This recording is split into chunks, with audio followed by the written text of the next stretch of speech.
Welcome back. We are live at Coco's Pub. We are in Lauraville. There's a sign right on the door, only nice people allowed. So they let Luke in. He just made it in under, it's kind of like at Hershey Park, just under the right height to get in here. He's got his Baltimore Positive gear on. He is, I don't know, about 5 bites into that crab cake. Man, he put a dent in it, really. It's delicious. We've destroyed the coconut shrimp around here. Rasik is my co-host with a K. I'm out of eggnog, by the way. Just so you know, let's go. Let's go. They told me it was off the menu. I got friends here, Luke. It's all brought to you by the Maryland Lottery, 10 times the cash. We're giving these away. I have a stack of these. Roz dropped these off this morning. She was my first guest this morning from the Maryland Lottery. So I have a stack of these to give away. We'll be at State Fair all day tomorrow, 9 to 5 in Catonsville. Friday, we're moving up to Pappas and Cockeysville. I thought we were going to have a little purple pep rally. I didn't know. But Luke thought he was going to be in Las Vegas and in the Inclinator there overlooking the Excalibur and the Strip, Mandalay Bay. I'm sure you've seen some Radio Row stuff and some Media Row stuff from the first couple of days out there and the game. Let's talk some Ravens here. Yeah. I want to do that. I want to say hello to Jiffy Lube and Jiffy Lube Multicare, as well as our friends at Window Nation, 86690 Nation, for putting this out. We're going to have a whole bunch of new sponsors this year. We're doing the Crab Cake Tour. We're doing all this stuff. I don't know at what point football becomes like the thing we don't talk about for a week or two, and baseball becomes that because we're on the precipice of massive change in baseball, and you and I did a long first segment here where Sig's going to join us later on about baseball, but I want to talk a little football with you. Not necessarily the game this week, but just Raven stuff. Since the last time we talked, Anthony Weaver left. Billick many, many times would say to me sort of flippantly, I'm not going to let them just bring a U-Haul back here and take Rex and Mike and Jack and Marvin. Yeah, they can have Marvin, but they ain't getting the rest of these guys. You know what I mean? And they're not getting, what just happened out there was a bloodletting in a coaching sense. Yeah. And I don't know what the plan with Zach and a fresh start and all that, where John's head is after losing a championship game and the offense and Monken, but change is a blowing, and maybe it's good change, right? I mean, Zach Orr it certainly is bred to do this. This is the cost of success, right? If you're a good organization and you have good coaches and you have good players, then People other come and teams want them. So this is going to happen. It's probably why Tony Lombardi was here with you. Either way, but yeah. in a big picture sense, these are good things. If no one ever wants your people, chances are you're probably not doing things right. So from that standpoint, everybody wanted their people. We've talked about Mike McDonald for even going back to last offseason. I think there was a growing sense that if their defense is as good or better than it was the year before, it's going to be tough to keep him. And we've seen that. Head coaches are trending younger. Bill Belichick didn't get a job. Mike Vrabel didn't get a job. Some veteran coaches, yes, landed somewhere else, but you're seeing this trend younger. So the Ravens have a lot of young coaches. Mike McDonald, Anthony Weaver, Denard Wilson. This is what happens. But it's an opportunity for someone like a Zach Orr who – it's wild to think 7 years ago. In fact, I even had a chance to chat with him for a few minutes after his press conference on Tuesday. He said, we've come a long way since doing the live radio shows way back when. And I love Zach. Yeah, you can just tell. Love Zach. And I think a couple things. This is fascinating. First, after years of fans talking about Ed Reed or Ray Lewis or any former player being a coach, being not head coach, but assistant coach. First former Ravens player to become a Ravens coordinator. There have been some former Ravens players who've been a coordinator elsewhere. Mike Caldwell comes to mind right away. But first former Ravens player to become a Ravens coordinator. And also, and you'll appreciate this as someone who's very close with this individual, first Ravens defensive coordinator since Marvin Lewis, who had not been a defensive coordinator anywhere else prior to that. Now Marvin had 15, 16 years of experience as a linebackers coach. I think 4 different colleges and, of course, with the Steelers. But Zach Orr's calling plays for the first time. And, I asked Harbaugh about this last Friday. Zach was asked about this when he spoke with the media on Tuesday. That's part of this. It's going to be anybody that wears the green dot at any point would be considered to be a guy who is at least shouting the plays out in his own mind, thinking this is a good play or a bad play. Yeah. Right? I mean, if you've been that guy, you're thinking, if you're a catcher, this is a good pitch or a bad pitch. If you're a pitcher, what are you going to call in this circumstance? Somebody's got to make that call, right, Sure. at any point. But until you've done it, there's going to be some unknown there. So I think, Zach was asked about it. I think he answered it really well. You could check it out. I wrote about it at BaltimorePositive.com this morning, just touching on it. But he had been told, and I don't know the individual who told him. I'm guessing it was a collection of some of the veteran coaches. He was told 3 or 4 years ago, he said, look, if you have aspirations of being a defensive coordinator one day and you're calling the plays, you need to start thinking about that now, because you don't want to be waiting until the bullets fly and you're like, wait, well, what alignment do we want to be, what personnel grouping do we want to have coming in here and everything. So it's something he's mentally been preparing for.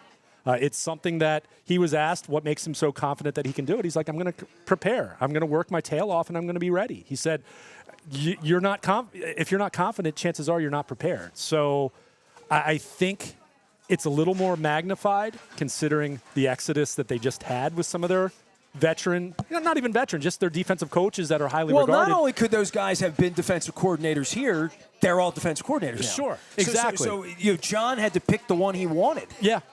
To some, you know what I mean? Not to some degree, to the real degree, because once McDonald stepped up, he had 3 guys. He had an associate coach, also a Raven alum, who's further along the food chain of being that guy, in Anthony Weaver.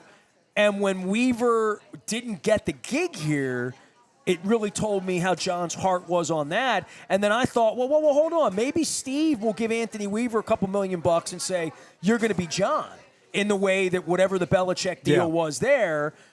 That's always weird, as you can ask James Franklin in Maryland. And that rarely works. I mean, I think it can work. It worked with DaCosta and Ozzie. Worked out great. But there are lots of times you can see something like that not working out very well. Well, Joe Ortiz left too. So we're going to talk about other guys leaving and other coaches leaving to take promotions. It's an exodus unlike anything we've ever seen out there. I would say that. I mean, it's definitely up there. I mean, there have been some years where they've lost multiple assistants. Not after they go to the AFC Championship game. But I think when you look at this, I mean, let's face it, Zach Orr is a few years younger than Mike McDonald was, and Mike McDonald had the 1-year apprenticeship at Michigan, right? So it is a little more magnified. Look, I don't think it's a deal breaker that Zach Orr can't be a great defensive coordinator because he hasn't called plays before, but until he's done it, that's an unknown. I mean, it is. It was for Marvin in 1996. We saw Mike McDonald have growing pains early on last year before, obviously, became one of the, if not the highest regarded head or defensive coordinator in the NFL. That's why he's coaching Seattle now. But I think when you look at some of the losses, I think it certainly stands to reason that probably want to bring in a couple veteran assistants, maybe with some play calling experience. Not that they're going to step on his toes, but to guide Zach Orr a little more and say, okay, when you're calling plays, the bullets are flying. Think about this. Don't lose your head about this.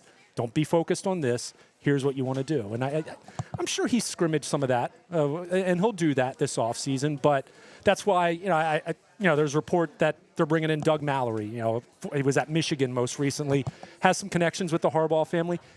Looking at his resume, he's been a defensive coordinator at 4 different college programs. Now, he's older. He's not going to be a threat to Zach Orr, but he's someone who's been in that chair before, so to speak. So I think it makes sense to bring in a couple coaches who have called plays at some point in time just to aid him a little bit. Antonio Pierce brought in Marvin Lewis. Yeah, exactly. So, I think that's going to be something they're going to have to work through, as John Harbaugh said. But you just said it. The fact that, there's nothing you're going to do to keep Mike McDonald other than a coach in waiting scenario. That was a funny question to be asked to him at the press conference, by the way. But, but it's fans. Is there anything to know that. You could have done to keep a defensive coordinator from getting? And that's where you just kind of say it. Was there a coach in waiting scenario like Eric with Ozzie years ago? But you can ask the question in a roundabout way there. But the fact that who I'd like to ask that question to? Steve Bisciotti. Sure, that's what fair enough. Yeah, that's who really deserves that question. We haven't heard from in Owings Mills in 6 years. Yeah. But that said, I think it was very telling what John and the organization thought of Zach, because that could have been Anthony Weaver. That could have been Denard Wilson, who hasn't been in Baltimore long but has more experience coaching than Zach Orr. Almost should have had the Eagles job. So, I think, talk to any Eagles fan, they made the mistake. They should have promoted him last year and not hired Desai.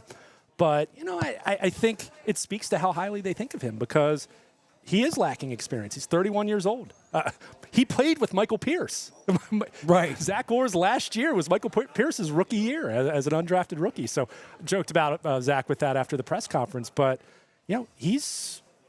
it took him hardly any time at all to really embrace the coaching life. I think I shared this with you last week when we talked about this, but I remember running into him at the facility probably a few weeks after he had started. He started like late training camp of 2017. Because remember, he was trying to play elsewhere and no one would clear him with his spine condition.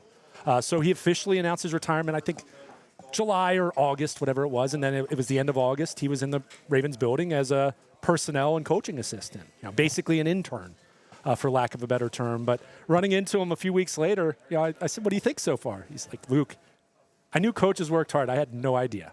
No idea. And it's a common refrain, by the way. Always. Tony Jefferson, I remember talking to him not long ago and him saying the same thing, but he's embraced that. And I think I remember being with Jim Schwartz and Marvin Lewis in 1996 and them saying, these guys have no idea. Yeah, exactly. They have no idea. I flat out kind of joked with them. I'm like, you've just embraced not having any other aspect of a when life Marvin Lewis during would say to football me, season. call me about 10 o'clock on the office line at night. I'd be like, really? It's like He's when I'm going to bed. Yeah. I go home, have dinner with my wife, and see Marcus and my daughter, and then I come back to work 8:30, 9 o'clock. They go to bed, and I go back to work, and I work till 11:30, go home, sleep, get back up at 5, and come back to work. Yeah. That's why I live close to the office. office. That's the way of life. It really is. Yeah. And so many coaches, so many players try it, and they realize that's not for me. Ed Reed. And I know there have been. I think Zach even said this when we were just talking, and this was nothing, it was just off the record, but it's harmless. He made the comment that he thinks if you're a former player and you want to go into coaching, do it right away, because if you take a couple years off play and golf, then you you'll jump never come into it, back. it's like, holy cow, I can't do this. So, but getting back to what this means for the Ravens, it's going to be interesting in the sense, even if we're going to say Zach Orr is going to be as good as Mike McDonald was, which is a tall order. Mike McDonald's really good. You saw, 5 or 6 different teams interviewed him to be a head coach. So he was very, very highly thought of, but losing these other assistants, it's very clear that the Ravens on the defensive side especially had a cast of stars as far as their defensive assistants, and we know that they're going to experience some attrition on the free agent side, with players. So I don't expect this defense to drop off dramatically, but are they going to lead the league in scoring, takeaways, and sacks again? That first time in NFL history someone had done that. Probably not going to use the word that. all summer long. They're going to be a diminished team this year. In perception, now in reality, they go play. In perception, we're going to look at their team and think, doesn't look as good as last year. In the same way we looked at 20 when Yonda went away, and we were like, they're going to miss something. And then Ronnie Stanley got hurt. Yeah, they're going to miss something. They're going to. First off, they're going to lose Queen. They're going to lose a lot. They're going to lose a lot of guys, and whatever the perception is of whoever's going to play linebacker and whoever's going to play left tackle, I guess. I'm thinking of the positions where there's going to be a change. Maybe. There's still a lot to sort out there, including the cap. That's a huge cap number. It's not as, but it's also not as simple as just releasing him in February and that's that. Tell me the deal with him. Tell me the deal. Really, and I don't have the numbers memorized and they're not in front of me, but probably have to do it post June 1st. So that right off the bat, okay, you can clear cap space, but that's not available to you until June 1st. But when you draft a left tackle with the 30th pick, right? You can, and look, you can draft a really good tackle at 30th overall. That's usually not a year one left tackle, though. Right. Generally speaking. Fair enough. So I still think the best course of action and probably the most realistic course of action for them, if they are set on we need to move on from this as reasonably quickly as we can, is probably one more year with Ronnie Stanley. See if he'll take a haircut, because chances are, what his cap figure is, which I think is 26. That's the overall number. Nobody's giving him. What would he get on the market? Right. He'd get money, but not what the Ravens are going to pay him this year. Well, people were afraid of Lamar getting hurt. Right. So I think what you'd be looking at is, can you work on the deal, take a cut? Maybe it's even a case of he takes a pay cut and then you do what they did with Gus. I think it was Gus Edwards this past year, where then you made the remaining years of the deal void years, and basically you say, okay, you'll take a cut, but if you bounce back, you'll hit the market, and you'll have a chance at biting at the apple, as a free agent if you're healthy and closer to the guy you were 4 years ago compared to what he's been. And I think you and I look at each other and think probably not going to happen. Not a great chance. Right. So, his salary, looking at it, I think it's 11. I think he does have a roster bonus that's due that's $4 or $5 million more. So, it's easier said than done. It's easy to say you want to replace him, but you got to go do it. So I think the most realistic scenario is one more year with Stanley. You try to work on the deal to alleviate some of that cap, create some cap flexibility, draft his replacement, and his replacement plays left guard like Jonathan Ogden did in 1996, or right tackle, and you let Morgan Moses go. However you want to do it, that's probably the way I foresee it playing out. The most realistic way, because again, even if you release him, you're not going to get that cap flexibility right away, and you're drafting 30th. You're not drafting 6th like when you drafted him. Dude, we're going to sit here and go back. Rashik's going to come on a little bit. He's here drinking some water. He's hydrating properly for the events here. We're at Coco's Pub. We're doing all this on behalf of the Maryland Lottery and our friends at Window Nation and Jiffy Lube Multicare, Wise Markets, Royal Farms. They're all with us. Raskin Global is with us in spirit, but he's on the beach in Walaya right now. And we're doing canned goods for the Maryland Food Bank. If you bring them, you get a cup of soup or bowl. We're calling this Crab Cake Row. Every single thing you're talking about, I'm going to keep going. The word is going to be diminished. Yeah. Diminished is going to be my word. They're going to be a diminished roster next year. Now, what they can do with that, what the coaches can do with that, what Lamar's magic can do with that, whether the passing game really takes another step next year, there's not going to be any Beckham. There's not going to be any Queen. Matt Abike is going to get a phone number. Ronnie Stanley's not going to be a better left tackle no matter how you bake this. Sure. Whatever you do with this, he's going to go play the way he's going to play. And Linderbaum and Kyle Hamilton are moving into a place where they're gonna earn some money. I mean, they're earning money. But could still get better, so they're ascending players. No. They're really good players, yeah. But they're going to start costing you money, too. Oh, well, but if we're talking about 24, though. Fair enough. You're right. I'll say this. They're not going to be in the free agent market. But I'll say that. At all. I mean, they're always in it with someone of value. Well, but you're not. First-day free agent stupid anyway. Let somebody else beat him with Patrick Queen, right? Yeah. Point taken. Yeah. But I'll present this. Where has being 14-2 or 13-3 gotten them in January over the last 5 years? So participation trophy. This kind of goes back to what we've talked about in terms of where they go. If they go 14-3, everyone's going to shrug and they're going to say, "What? Okay, I'll see what happens third week of January." I mean, that's where they are right now. So, in some way, they can't win a game until the third week of January.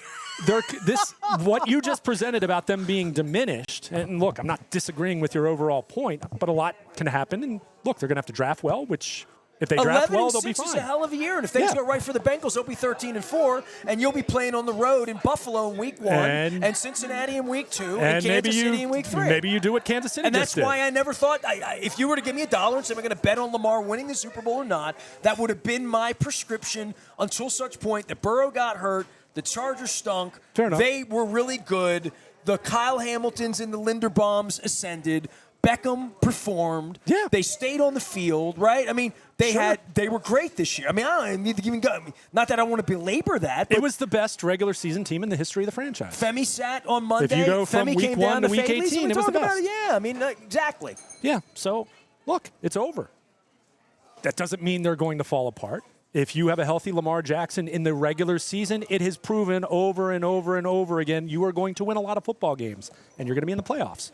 Whether you're the division winner and the number 1 seed or you're a wild card, So that's understood at this point. They're not going to be so diminished that that's not going to be sitting there, assuming you have a reasonable set of expectations in terms of injuries, things of that nature. So that's the challenge. This is the NFL, not for long, right? I mean, the Chiefs were a diminished version this year of what they had been a year ago, 2 years ago, 3 years ago, 4 years ago. So there you go. I mean, that's where Joe Flacco was planking in December. This doesn't make for great radio. And look, we're going to talk about every element of the offseason. We're going to talk about preseason. Well, we won't actually talk about the fake football games, but we'll talk about training camp. And we will talk about every game week in and week out. But we will be understanding at this point that none of it really matters that much to the big picture narrative and they have to legacy win the AFC Championship game next year Lamar for the season Jackson to be and this current era of Ravens football, including the second half of John Harbaugh's legacy. They've set their own bar high. And look, yeah. I'm the guy that constantly reminds you it's important as sports fans to not just be so focused on the end result and to enjoy the journey, because if not, boy, it is an effort in vain to be a sports fan. If your validation for it is winning a championship every so many years. But that is what this team is facing right now from top on down and the fan base. It really is a case of you've got to break through. How are you going to figure out how to break through? And I don't think the answer is easily in 2019. When that happened in January of 20, what were we talking about? The passing game. Okay, their passing game was markedly better this year. Lamar Jackson played from the pocket at a much higher level this year than he had earlier on in his career, but still wasn't good enough for that third week of January. Yeah. So that's a tough. That's going to weigh on them mentally, and I don't say that in a doom and gloom way that they won't overcome that, but that's a challenge. That's a challenge for John Harbaugh right now. That's a big challenge for Lamar Jackson right now, who's about to accept his second MVP award in 5 years, which is a tremendous honor. He's worth his lucrative contract. He's worth every penny that everyone not named Patrick Mahomes is getting paid right now. But he and they need a Super Bowl. And until they get that, there's going to be this constant, but. And some of the criticism is unfair. Some of it's over the top. There's no question about it. Even a lot of it's over the top. But at the end of the day, people are saying you can't win in January, and you're not winning in January. What are you going to say back? So it's tough. And again, they just kind of have to keep plugging along. And in the meantime, going back to your original point, they are going to experience some attrition, and they are going to need some young guys to step up. I mean, you mentioned Patrick Queen. It's going to be a big offseason for Trenton Simpson, the guy they drafted in the third round back in April to be the heir apparent. I think he can do the job, but just like Zach Orr calling plays, until he's out there and we see him doing it, there's some unknown there. There's always unknown about all these guys. And whether he's going to look like a first-round draft pick like Patrick Queen blossomed into... Well, he's a third-round pick. You need him to look like a first-round. You need him to look like a starter. Yeah. If that's the case, then they'll be okay there. I mean, the thing I'll say, yes, they're losing. They've lost some coaches. They're going to lose some players. Still have a lot of really good football players on this team, on both sides of the ball, that are coming back, and guys that you hope are going to be healthier, like a Marlon Humphrey, for example. But, it's tough not to look at this season as a major missed opportunity because of all the variables. Kansas City being down. Buffalo having to scratch and claw just to get to the playoffs the way they did. Cincinnati not being in the picture because of Burrow. The Chargers, who I think Justin Herbert's a really good quarterback. I think the Chargers could be a sleeping giant. They have Jim Harbaugh now and Joe Ortiz, and we'll see what happens there. Joe Ortiz thinks they're a sleeping giant. So it's not going to get any easier. That's for sure. It's only going to get more challenging. That said, the Ravens are a team to be reckoned with too. All those other teams are talking about Baltimore in the same way, other than Kansas City, because they've become the new Patriots, and everyone's chasing them. So, it's tough not to. And I think that's where fans have struggled. And thank goodness for the Orioles. Good news to kind of distract people. That's what I'm saying. We might not talk about this a whole lot. I mean, you and I have talked 25 minutes. We haven't talked about Jerry Rosburg at all. Is there anything? That was weird. I mean, the whole thing's weird. They were hush-hush about this. Look, I don't know. I'm not going to sit here and say I know what happened there. I'll say this. John Harbaugh and Jerry Rosburg have a great relationship. Jerry Rosburg's daughter works for the organization, works for John. I suspect maybe whoever, and Tom Pelissero of NFL Network was, no other reporters had confirmed it or anything like that. I mean, I hadn't gotten confirmation from anyone about it. My gut tells me Jerry's been retired.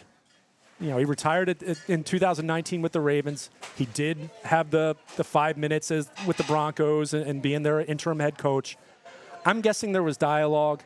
And I wouldn't be shocked, and maybe something will come out, and I'm completely wrong about this. Wouldn't be the first time. I'm wrong. I'll be wrong again.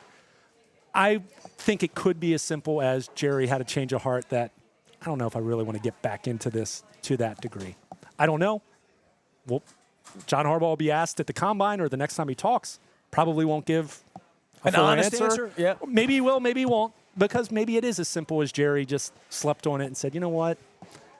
I don't want to devote that much time to it. But it was interesting from the standpoint of Jerry Rosburg has a lot to offer an organization. We saw that with how he did kind of stabilize the Broncos at the end after what was a disaster, kind of a season for them 2 years ago. Well, the whole thing about DeCosta standing behind Harbaugh on the sidelines every week and like where the strategy is and where it comes from. And, John wet the bed on several. As good as the team was, John made mistakes.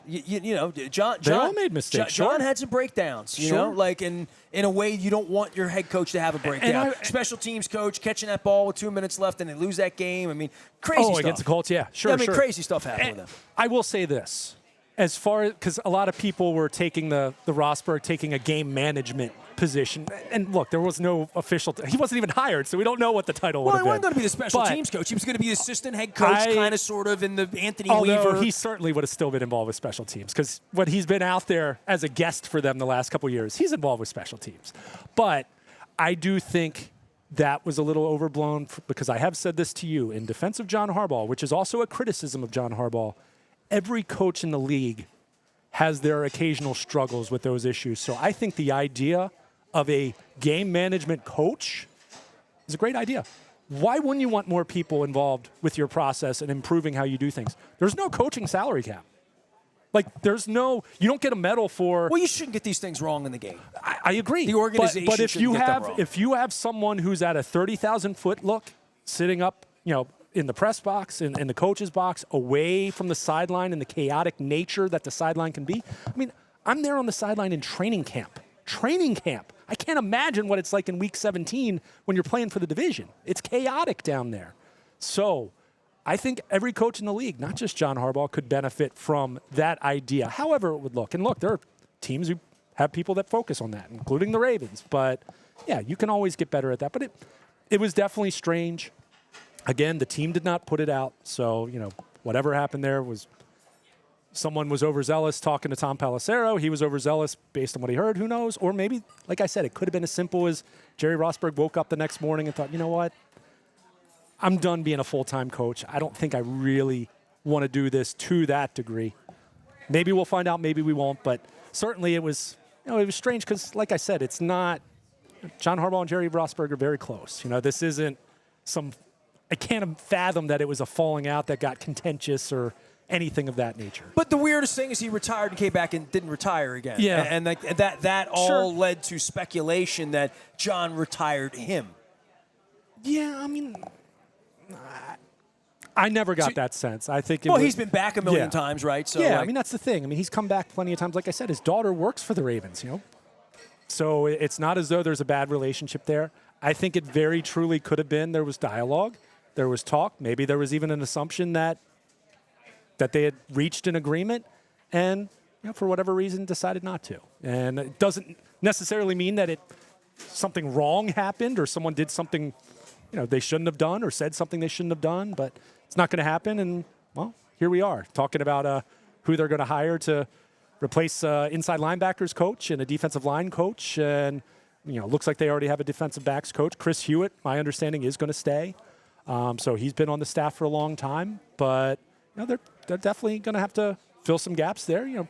Probably promote a few from within, which is not a bad thing, but also bring in some people from the outside, which is also nice to have a fresh perspective, especially when you're talking about a team that's been this close. I mean, it's been right there, and it slipped through their fingers multiple times now in January. So, I don't think there's this overriding clear-cut answer at this point. I think they just got to do it. And, we've talked a lot. We don't need to belabor the details of the AFC Championship. Yeah, they should have run the ball more. But it also comes back to we can't bury the lead when it's as simple as one all-world quarterback outplayed the other all-world quarterback. And Patrick Mahomes is the guy that has done that against everyone, not named Tom Brady, and Joe Burrow once in a title game. Be watching him again this weekend. I'll be at Hollywood Casino on Sunday night. My wife and I are going to go up and just roll the bones. Little Rush reference there for you, and get some beer and cheer and Tay-Tay and Kelsey. And I'll wait for Rasig to do the Kelsey Justin Tucker thing, and you're going to need tape for my mouth for that segment. Maryland Food Bank. Please donate today. We're out here till 5 o'clock at Coco's. They're back here, like, preparing the evening meal here. I don't know. I'm going to get some more food. I'm going to take a break. Rasig is here. I'm going to get a beer, I think. I'm going to get a beer. Sounds good. Yeah, I'm going to get a beer. We're going to have a crab cake. There's no rules against that, right? Yeah, we have a 3 o'clock guest coming our way. Brian Pugh's going to be here. We're going to talk about brain trauma, brain injury, and that's usually a thing we talk about during Radio Row Week anyway. That's true. That's not Radio Row Week. This is Crab Cake Row. We're not in Las Vegas. We're here in Baltimore, actually in Lauraville. We're going to be at State Fair on Thursday all day long, 9 till 5, and then on Friday at Pappas in Cockeysville from 9 until 5. We were at Costas on Tuesday. We were at Fadley's on Monday. That's what we're calling a Crab Cake Row. Great local businesses. Marcella's back here. Rasig. We've had everybody on this week, giving some love out to the Maryland Food Bank. People are bringing canned goods, dry goods, and we're giving you a cup of soup or bowl for free. Maryland crab, cream of crab, 50-50.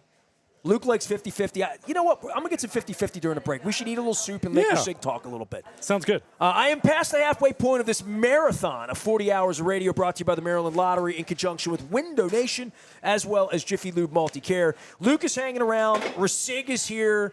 They've never done radio together. I'm expecting this to be stupendous and momentous. We are WNST, AM 1570 Towson, Baltimore, and we never stop watching the kitchen at Coco's, and the crab cakes come out. It's like, I'm telling you, it's like Willy Wonka. It's like a factory. It's like Oompa Loompas make the crab cakes here. It's magic that comes out. Back for more from Coco's right after this.